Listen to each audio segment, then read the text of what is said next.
Assalamualaikum Buya. Waalaikumsalam warahmatullah. Ini sebentar lagi mau pilkada. Apa tanggapan Buya? Ya, kita selaku warga negara yang baik, kita ikutin pilkada itu dengan jujur, adil, seksama. Yang penting pilkada berjalan dengan aman, lancar, dan terkendali. Cuman hati-hati dengan pilkada. Ada pilkada, ada pilkadi. Kalau pilkada jadi lupa, udah jadi dia anggota dewan ataupun apa dia elit politik, bupati, gubernur, wali kota, lupa kalau udah jadi. Tapi kalau pilkada lupa minum obat jadi anak. Hati-hati. Jadi rakyat jangan mau tertipu. Jangan mau tertipu dengan pilkada. Dengan mengatakan jangan golput. Ya. Jangan mau tertipu. Intinya aja. Pilkada jadi lupa, pilkada lupa jadi. Itu nggak perlu dibuktikan. Di Indonesia itu rata-rata kayak gitu semua. Ingat. Tapi terserah kepada rakyat. Apa tanggapan Buya tentang DPR? DPR, Dewan Perwakilan Rakyat. Nah ini juga hati-hati. Kepada Bapak yang merasa DPR, jangan berbangga hati, kalian akan ditanya oleh Allah Subhanahu wa Ta'ala. Ya, buat undang-undang yang benar. Ya, jangan buat undang-undang dengan menipu rakyat. Jadi DPR itu Dewan Perwakilan Rakyat. Tidak ada satu DPR di Indonesia yang susah, yang melarat. Nggak ada. Semua DPR senang. Ya, ingat. Terkecuali DPR yang bermasalah. Yang dia membuat keonaran, korupsi, itu pasti bermasalah. Tapi semua DPR 99,9% senang semua. Ketika DPR ditanya sama presiden, "Hei DPR, apakah rakyat sudah senang? Punya mobil, punya rumah, punya segalanya?" Apa kata DPR? "Sudah Pak Presiden, sudah saya wakilkan."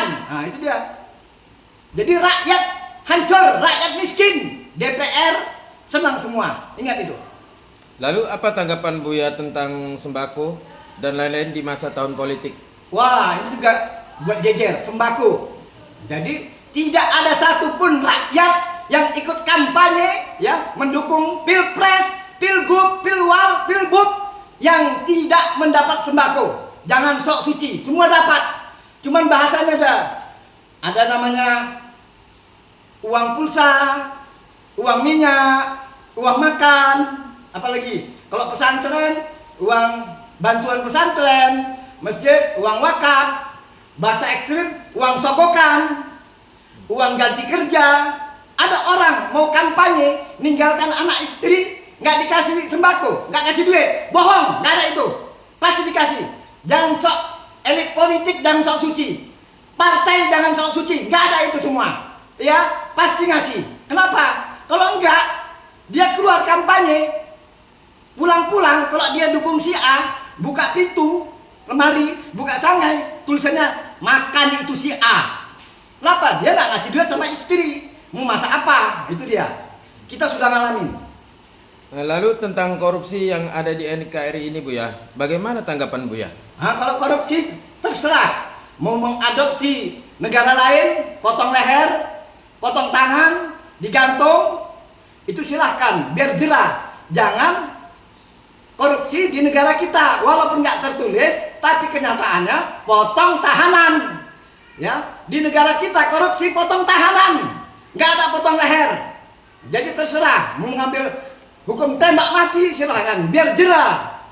Pak Mahfud MD mengatakan negara kita ini yang lahir setiap lahir dapat 25 juta, 25 juta.